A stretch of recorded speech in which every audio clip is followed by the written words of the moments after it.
I call the honourable member Scott Simpson. Thank you, Mr Speaker. As Chairman of the Justice and Electoral Select Committee, it's a pleasure to rise and take a brief call on the first reading of this Judicature Modernisation Bill, which by any measure is a weighty piece of legislation.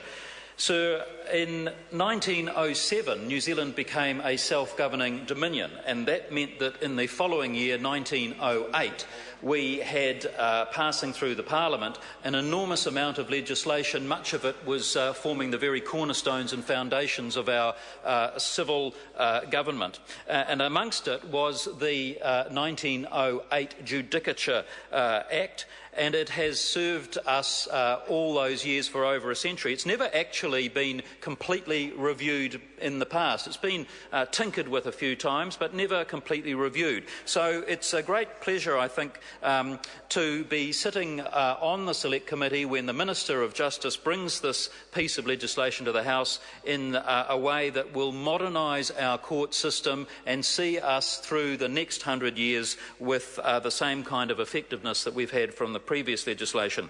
Sir, I took particular note of the Attorney-General's contribution earlier on in the debate when he mentioned that the committee would want to focus on several clauses in the bill. And although it's a very weighty piece of legislation, indeed, Clause 93, which deals with the judicial appointment process and exactly how the Attorney-General explains his process for appointment, will be a matter that the committee wants to pay attention to. The area of vexatious litigants is a matter of increasing concern as they increase in numbers and clog our court system. So clauses 162 to 165 address the area of concern relating to vexatious litigants, and I for one will be very keen to spend some time focusing on those clauses.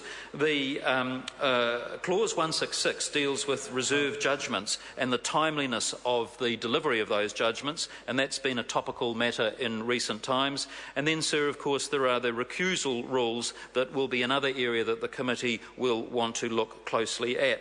Sir, I'm looking forward to reading the legislation in great detail over the summer recess and coming back to the committee with a full and intimate understanding of its minute detail. I commend it to the House.